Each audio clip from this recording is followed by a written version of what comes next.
राधे आज हम लोग इस वीडियो में Q2 FY26 के बहुत सारे बिजनेसेस के नंबर वगैरह आ रखे हैं। तो हम लोग पूरा डिटेल में बात करने वाले हैं कि क्या उनका एक तरीके से टॉप लाइन ग्रोथ है, क्या उन लोग का प्रॉफिट ग्रोथ है, और हम लोग उसके बाद समझेंगे कि क्या उनका नंबर अच्छा है या फिर ख़राब है। इन द सेंस कि हम लोग को एक तरीके से हम लोग का एक सीरीज ऑन है कि मतलब जिसका भी नंबर अच्छा रहता है हम उसको गुड के कैटेगरी में रखते हैं, जिसका नंबर अच्छा नहीं रहता है उसको हम लोग बैड के कैटेगरी में रखते हैं। तो फिर चलिए हम लोग अब इस वीडियो को स्टार्ट करते हैं। ध्यान रखिएगा ये वीडियो कोई भी बाई और सेल रिकमेंडेशन बिल्कुल भी नहीं है। प्लीज़ आप लोग अपना रिसर्च वगैरह खुद कीजिएगा, ये बस एक वीडियो एजुकेशनल पर्पज के लिए ही है। तो सबसे पहले हम लोग बात करेंगे नायका का। अगर आप लोग इनका देखोगे तो एक तरीके से इस बार इन लोग का GMV आप लोग अगर देखोगे ना तो इस बार इन लोग का 30% से ऊपर गया है, जो कि आप लोग अगर इसको कंपेयर करोगे लास्ट फ्यू क्वार्टर से तो इन लोग का GMV एक तरीके से मतलब 25% के अराउंड होता था, लेकिन इस क्वार्टर में 30% का अराउंड हुआ। और एक तरीके से आप लोग देखोगे इन लोग का एक तरीके से रेवेन्यू यानी कि ओवरऑल टॉप लाइन इस बार 25% का हुआ। और कंपनी का गाइडेंस रहता था कि हम लोग 18 से 20% का अराउंड मतलब 15 से 18% का अराउंड ग्रो करेंगे, लेकिन अब कंपनी एक तरीके से बोलने लगी है कि हम लोग मान के चलिए 20% प्लस के अराउंड हम लोग अपना टॉप लाइन ग्रोथ मान के चलिए उसी के आसपास दिखाएंगे। और हमारा GMV एक तरीके से 20 से 25% के अराउंड रहेगा, जो कि ये भी गाइडेंस मतलब पहले थोड़ा सा हल्का सा इन लोग का कम था।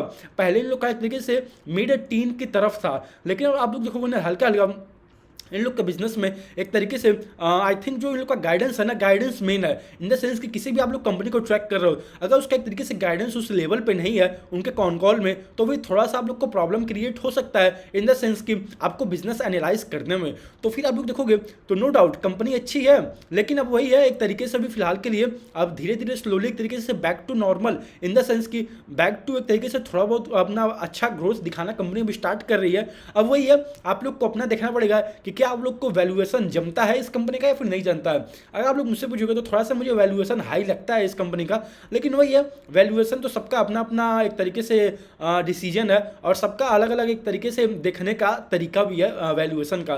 तो फिर आप लोग देखोगे ना तो इस बार के क्वार्टर में कंपनी का GMV 30% से ग्रो हुआ, टॉप लाइन 25% से ग्रो हुआ, और जो प्रॉफिट आफ्टर टैक्स है मतलब नेट प्रॉफिट आप लोग यहाँ अगर देखोगे तो 154% से इंक्रीज हुआ, यानी कि 150% से कंपनी का नेट प्रॉफिट इंक्रीज हुआ है as compare to the last year के सेम क्वार्टर से। और अगर आप लोग देखोगे तो फिर कंपनी यहाँ पे बता भी रही है कि एक तरीके से इन्होंने टोटल मान के चलिए 19 न्यू स्टोर ओपन किया, और उसके बाद बता रही है कंपनी की जो नायका का हाउस ऑफ नायका का जो पोर्टफोलियो है वहाँ पे इन लोगों ने 54% का ईयर ऑन ईयर GMV का ग्रोथ देखा है। और भी आप लोग देखोगे जो इन लोग का फैशन डिवीजन है वहाँ पे 37% का ग्रोथ हुआ है GMV में। और एक तरीके से जो इन लोग का ग्लोबली ब्रांड है एक तरीके से गैप हो गया, गेस हो गया, H&M हो गया, तो वहाँ पे भी इन लोग को ठीक ठाक ग्रोथ देखने को मिला है। यानी कि जो एक तरीके से प्रीमियम फैशन साइड में है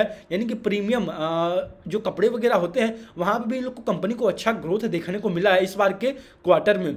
लेकिन वही है अब हमें हर एक क्वार्टर में ट्रैक करना पड़ेगा, तभी हम लोग जान पाएंगे कि कंपनी क्या ये ग्रोथ मोमेंटम फर्दर कंटिन्यू रख रही है या फिर नहीं रख रही है। मुझे अभी कंपनी का कॉन कॉल देखना है, अभी मैंने इन लोग का कॉन कॉल नहीं देखा हुआ है। आप लोग देखिएगा कि कंपनी अपने कॉन कॉल में क्या बताती है, क्या कंपनी एक तरीके से फुल्ली कॉन्फिडेंस है आने वाले क्वार्टर के लिए और आने वाले सालों के लिए। तो नो डाउट नंबर तो बहुत अच्छा है, मतलब 25% का टॉप लाइन ग्रोथ और बॉटम लाइन 154% का यानी कि 150% का बॉटम लाइन ग्रोथ हुआ है, और GMV भी 30% से इंक्रीज हुआ है।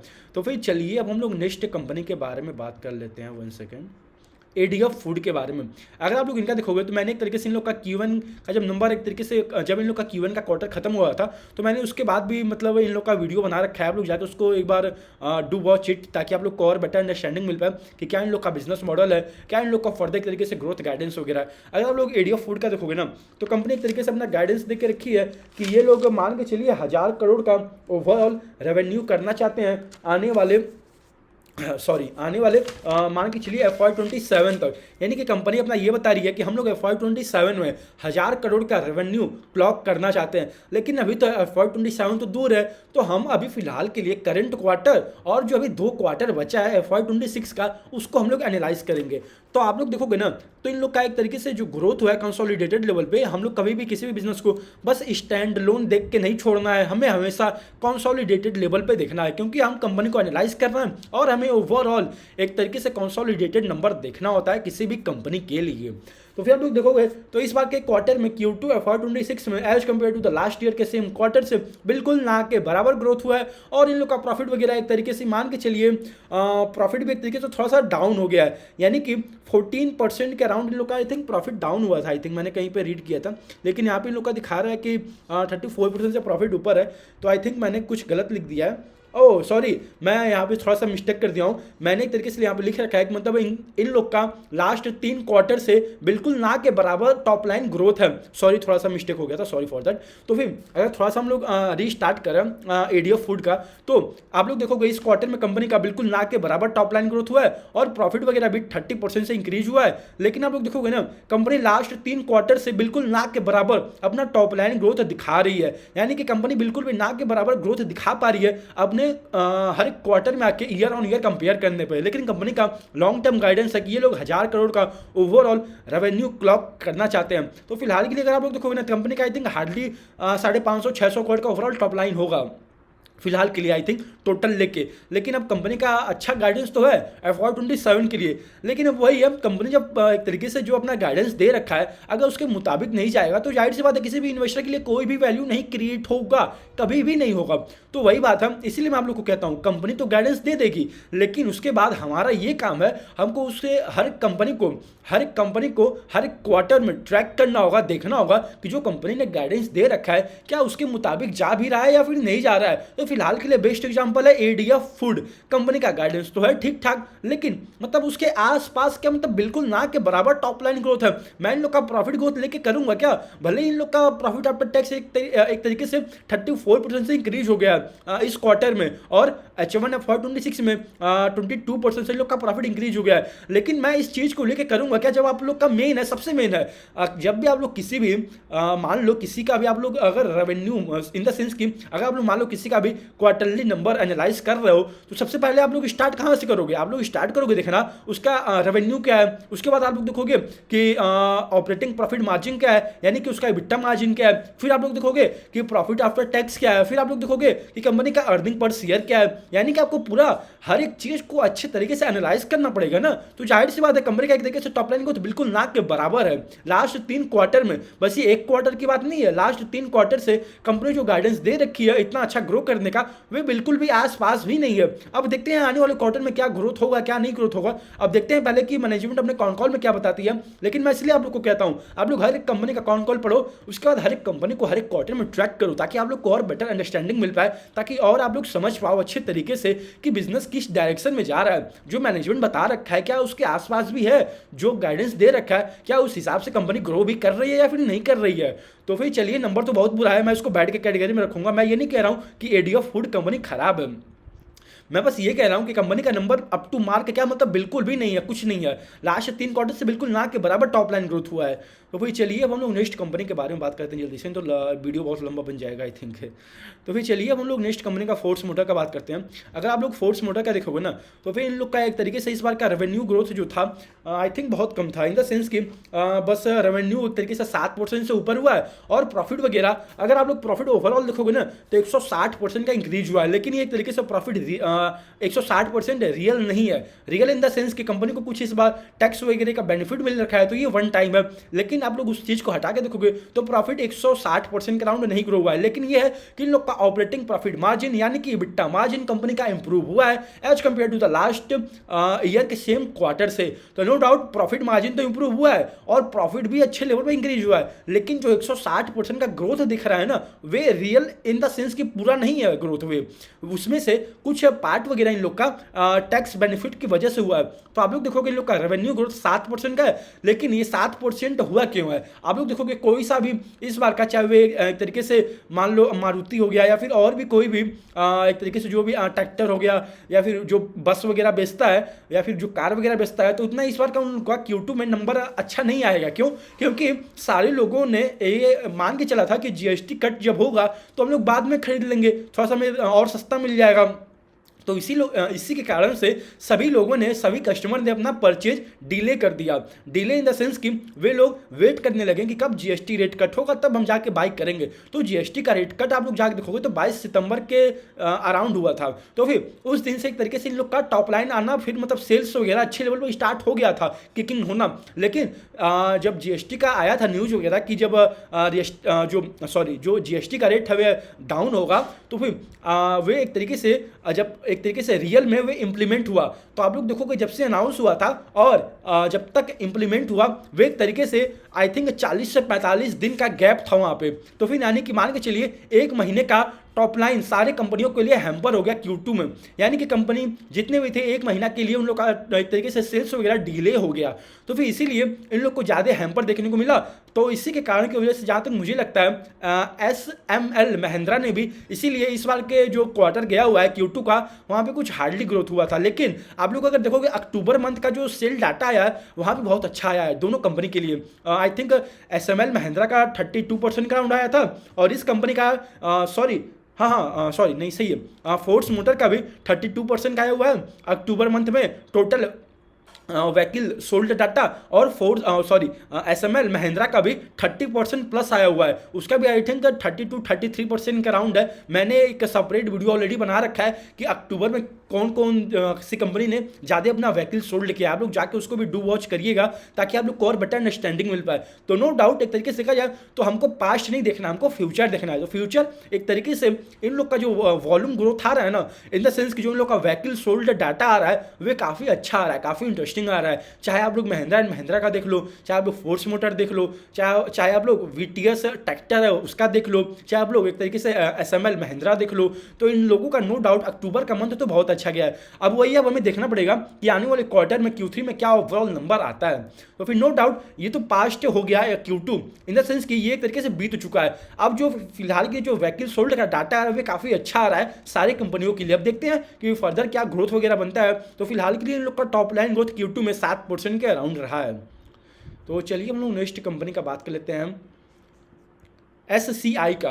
अगर आप लोग इनका देखोगे ना, कंपनी मतलब लास्ट कई सारे क्वार्टरों से बिल्कुल ना के बराबर अपना टॉप लाइन ग्रोथ दिखा रही है और कंपनी इस बार के क्वार्टर में भी 7% से अपना टॉप लाइन डी ग्रोथ किया है और साथ में प्रॉफिट वगैरह भी 36% से डाउन हो गया है। और आप लोग देखोगे लास्ट कई सारे क्वार्टरों से कंपनी बिल्कुल ना के बराबर अपना टॉप लाइन ग्रोथ दिखा पा रही है। तो फिर जाहिर सी बात है कंपनी का जो नंबर आ रखा है ना Q2 FY26 का बहुत खराब है। इन द सेंस कि मतलब कोई ग्रोथ ही नहीं हुआ है, 7% से आपका टॉप लाइन नीचे आ गया है और प्रॉफिट वगैरह भी 36% से नीचे आ गया है और लास्ट कई सारे क्वार्टरों से कंपनी बिल्कुल अच्छे लेवल पर कुछ ग्रो ही नहीं कर पा रही है। तो जाहिर सी बात है जो कंपनी का नंबर आया है उसको एनालाइज करते हुए मैं बैड के कैटेगरी में ही रखूंगा। मैं ये नहीं कह रहा हूं कि SCI कंपनी खराब है, मैं बस ये कह रहा हूं कंपनी का जो नंबर आ रखा है वे नंबर बिल्कुल भी अप टू मार्क नहीं है किसी भी पर्टिकुलर इन्वेस्टर के लिए।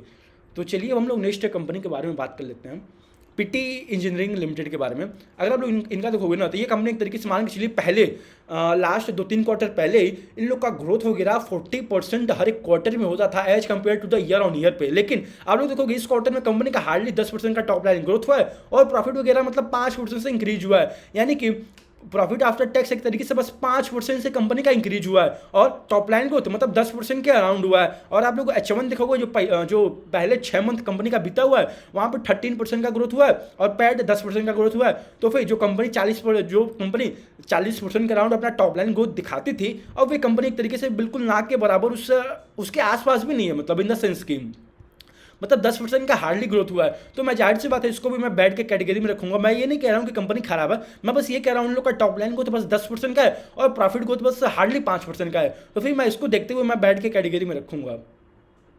तो चलिए हम लोग नेक्स्ट कंपनी के बारे में बात करते हैं जल्दी से, गणेश कंज्यूमर के बारे में। अगर आप लोग इनका देखोगे ना तो ये एक तरीके से आटा, दाल, फिर उसके बाद सत्तू वगैरह हो गया, चना वगैरह हो गया, ये सब सेलिंग करते हैं। तो आप लोग देखोगे इस बार के क्वार्टर में इन लोग का 7% का राउंड टॉप लाइन ग्रोथ हुआ है और पैट वगैरह 17-18% का राउंड ग्रोथ हुआ है। और आप लोग जाकर देखोगे लास्ट क्वार्टर में भी यानी कि Q1 FY26 में तो वहाँ पे भी कंपनी के लिए 7% का हार्डली ग्रोथ हुआ था। और आप लोग H1 में देखोगे तो H1 में ओवरऑल इन लोग का 7% का ग्रोथ हुआ है और प्रॉफिट वगैरह आप लोग यहाँ पे देखोगे तो 9-10% से यानी 10% से मान के चलिए इन लोग का प्रॉफिट नीचे आ गया है। तो कंपनी नो डाउट अच्छा है लेकिन वही ये कंपनी ना के बराबर ग्रोथ कर दी है। कंपनी बता रही है कि इस बार थोड़ा सा डिमांड वगैरह स्लो डाउन हुआ हुआ था, इसी की वजह से हमें प्रॉब्लम हुआ, लेकिन कंपनी बता रही है कि आने वाले क्वार्टर्स में भी अच्छा ग्रोथ आने लगे।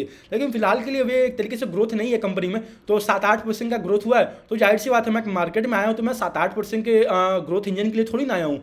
तो फिर नो डाउट कंपनी अच्छा है, लेकिन वे नंबर कुछ उतना अप टू मार्क नहीं है। 7% का लास्ट 2 क्वार्टर में कंपनी बस 7% से ग्रो कर रही है, और इनका गाइडेंस भी आई थिंक मैंने इनका कॉन कॉल पढ़ा था, तो H2 के लिए कंपनी बता रही है कि हम लोग 10-12% से ग्रो करेंगे। लेकिन फिर भी आपका गाइडेंस मतलब 10 ही 12% है, ऐसा नहीं है कि आपका गाइडेंस 20-25% है। आपका गाइडेंस फिर भी एक तरीके से 10 ही 12% है, बस में H2 के लिए है। अब देखते हैं आने वाले क्वार्टर में कंपनी क्या एक तरीके से अपना टॉप लाइन ग्रोथ वगैरह दिखाती है। तो नो डाउट उसका एक तरीके से कंपनी अच्छा है वे गणेश कंज्यूमर, लेकिन नंबर बहुत खराब है, तो मैं उसको बैठ के कैटेगरी में रखूंगा। चलिए तो हम लोग अब गो फैशन का बात कर लेते हैं। तो आप लोग अगर गो फैशन का देखोगे ना, तो एक तरीके से ये कंपनी मान के चलिए पहले थोड़ा सा ग्रोथ वगैरह दिखाती भी थी, लेकिन इस क्वार्टर में आप लोग देखोगे ना 7% का हार्डली ग्रोथ हुआ है, और प्रॉफिट वगैरह 5% से ऊपर हुआ है। और लास्ट क्वार्टर में भी एक तरीके से मान के चलिए सिंगल डिजिट में कंपनी ग्रो की थी। यानी कि आप लोग देखोगे H1 FY26 में, यानी कि जो कंपनी का 6 महीना पहले बीता हुआ है, तो वहाँ पर 4% का हार्डली ग्रोथ हुआ है, और प्रॉफिट वगैरह 11% से माइनस हो गया है, यानी कि डी ग्रोथ हो गया है। और आप लोग देखोगे H1 में भी Q2 FY26 में भी, तो यहाँ पे भी 7-8% का ही ग्रोथ हुआ है, और प्रॉफिट वगैरह 5-6% का ही ग्रोथ हुआ है। तो फिर एक तरीके से ये ना के बराबर कुछ ग्रोथ है कंपनी में। इससे अच्छे कंपनी मार्केट में अवेलेबल है, जिनका हाई रेट से कंपनी ग्रो कर रही है। तो फिर जाहिर सी बात है, मैं एक तरीके से 5-6-10% के ग्रोथ इंजन में थोड़ी ना ज़्यादा एक तरीके से अपना इंटरेस्ट वगैरह दिखाऊंगा। तो नो डाउट कंपनी अच्छी है गो फैशन, वही है कंपनी अभी फिलहाल के लिए अपना ग्रोथ नहीं दिखा पा रही है। जब ग्रोथ दिखाएगी तब हम लोग बात कर लेंगे अच्छे तरीके से। फिलहाल के लिए ग्रोथ कुछ उतना खास नहीं है। मतलब आप खुद देख लो, 7% का ग्रोथ हुआ है Q2 में, H1 में 4% का ग्रोथ हुआ है, तो मतलब क्या ग्रोथ है आप ही बताओ। सिंगल डिजिट में कंपनी ग्रो कर रही है, तो मैं इसको भी बैठ के कैटेगरी में रखूंगा इनका Q2 FY26 का नंबर को देखते हुए। तो चलिए अब हम लोग इस वीडियो का लास्ट कंपनी बात कर लेते हैं। ये है I think Jupiter life line, हाँ राइट, ये कंपनी है जुपिटर लाइफ लाइन हॉस्पिटल। आप लोग अगर इनका देखोगे ना, टोटल इन लोग का बेड कैपेसिटी आप लोग पहले मैं आपको दिखा दूं, तो फिर इन लोग का ओवरऑल मान के चलिए 1061 बेड है। और ये लास्ट ईयर के जो इन लोग का H1 जब उन लोग का बीता हुआ था, H1 FY25 लास्ट ईयर का, तो वहाँ पर इन लोग के पास 983 बेड था टोटल। और इस बार का जब इन लोग का H1 बीता है, तो यानी मान के चलिए जब Q2 एक तरीके से जब खत्म हो गया, तो वहाँ पर मान के चलिए टोटल बेड कंपनी के पास 1061 बेड है। तो फिलहाल के लिए आप लोग देखोगे इन लोग का टॉप लाइन ग्रोथ वगैरह मैं आप लोग को थोड़ा सा दिखा दूं, तो ये देखिए इन लोग का एक तरीके से इनकम वगैरह 11.5% के अराउंड टोटल इनकम इंक्रीज हुआ है, और प्रॉफिट वगैरह 11% से इंक्रीज हुआ है। तो फिर एक तरीके से देखोगे तो उतना कुछ हार्डली इन लोग का प्रॉफिट ग्रोथ वगैरह हो पाया है। तो फिर ये एक तरीके से इन लोग का स्टैंड लोन है आई थिंक। आप लोग अगर इन लोग का कंसोलिडेटेड देखोगे ना, तो ये रहा आई थिंक, नहीं ठीक, मैं थोड़ा सा गलत हो गया था, ये रहा इन लोग का।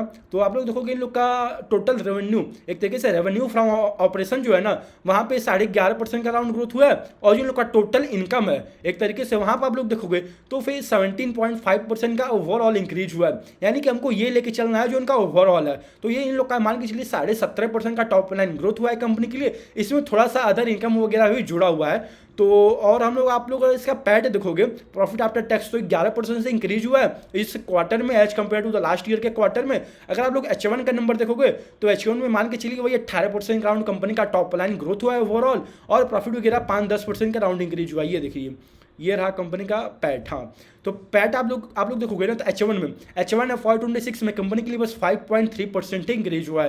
तो आप लोग देखोगे नो डाउट कंपनी अच्छी है, और इन लोग का आई थिंक बेड का कैपेसिटी भी तो हल्का इंक्रीज हो रहा है, और इन लोग का ऑक्यूपेंसी भी आप लोग देखोगे तो भी हल्का सा as compare to the last year के जो हाफ ईयरली था, वहाँ से इन लोग का हल्का सा जो एवरेज ऑक्यूपेंसी रेट है वहाँ पे थोड़ा सा ड्रॉप देखने को मिला है। आप लोग देखोगे ये जो हाफ ईयरली बीता है कंपनी का, तो वहाँ पे बस 62% का रह गया है, और यही चीज़ लास्ट ईयर के जो हाफ ईयरली बीता था तो वहाँ पे 68% का था। तो नो डाउट कंपनी अच्छा है। अगर आप लोग इसको मैक्स से या थ्रस से कंपेयर करोगे, तो फिर एक तरीके से उसके आसपास नहीं है। अब जब आसपास जाएगा, क्योंकि हमें हर एक कंपनी को ना पीयर टू पीयर कंपेयर करना पड़ेगा। ये जो सेम काम कर रहा है, इसी मान के चलिए थोड़ा सा अलग है उन लोग का बिजनेस मॉडल, लेकिन हॉस्पिटल तो है ना, वो भी एक तरीके से यथरथ भी एक तरीके से हॉस्पिटल ही तो रन करता है, मैक्स भी तो हॉस्पिटल ही रन करता है, और आप भी जुपिटर ये भी एक तरीके से हॉस्पिटल ही रन करता है। इन लोग के पास 1000+ बेड है। तो फिर आप लोग देखोगे नो डाउट कंपनी अच्छी है। इस बार इन लोग का मान के चलिए ओवरऑल एक तरीके से 17.5% का टॉप लाइन ग्रोथ हुआ है, और बॉटम लाइन 11-12% का राउंड ग्रोथ हुआ है। लेकिन यही है कि अब हमें देखना पड़ेगा कि क्या यथरथ का आता है नंबर, और क्या मैक्स का आता है। मुझे जहाँ तक लगता है यथरथ और मैक्स का दोनों का ही अच्छा नंबर आना चाहिए, क्योंकि आप लोग देखोगे वे दोनों कंपनी एक तरीके से 30% के अराउंड से ग्रो कर रही है। मैक्स तो मतलब लास्ट कई सारे क्वार्टरों से इतना बड़ा कंपनी है वे, और उसका बेस भी इतना बड़ा है, फिर भी वह 30% से कंटिन्यूअस ग्रो किए जा रहा है हर एक क्वार्टर में as compare to the year on year पे। तो जाहिर सी बात है जब आपसे इतना बड़ा कंपनी मार्केट में है और वे आपसे तेज रेट से ग्रो कर रहा है, तो जाहिर सी बात है डिमांड भी वहीं जाएगा। तो आप भी अगर अच्छे रेट से ग्रो करोगे या फिर कोई और भी कंपनी होगी किसी और भी सेक्टर में, अगर वे अपने पीयर ग्रुप में अच्छे लेवल पे ग्रो करेगी, उसका टॉप लाइन ग्रोथ अच्छा आएगा, अगर उसका गाइडेंस अच्छा होगा, तो जाहिर सी बात है मार्केट उसको रिवॉर्ड करेगा और उसके पीछे डिमांड आएगा। लेकिन फिलहाल के लिए आप लोग देखोगे जुपिटर के साथ एक तरीके से इनका भी नंबर नो डाउट अच्छा है, अप टू मार्क है एक तरीके से, लेकिन ये है पीयर टू पीयर कंपेयर करने पे थोड़ा सा हल्का है और इन लोग को ऑपरेटिंग लेवरेज भी नहीं मिल रहा है। यानी कि आप लोग देखोगे जुपिटर को बिल्कुल ना के बराबर ऑपरेटिंग लेवरेज मिला है इस क्वार्टर में। तो फिर आप लोग कंपनी ट्रैक करते रहिएगा, देखते रहिएगा कि कंपनी अपने कॉन कॉल में क्या बताती है। नंबर तो एक तरीके से ना ही उतना अच्छा है ना ही उतना बुरा है, एकदम मान के चलिए बीच में है। तो चलिए अब हम लोग इस वीडियो को यहीं तक रखते हैं। ध्यान रखिएगा ये वीडियो कोई भी बाई और सेल रिकमेंडेशन बिल्कुल भी नहीं था। प्लीज़ आप लोग अपना रिसर्च वगैरह खुद कीजिएगा, ये बस एक वीडियो एजुकेशनल पर्पज के लिए ही था। राधे राधे।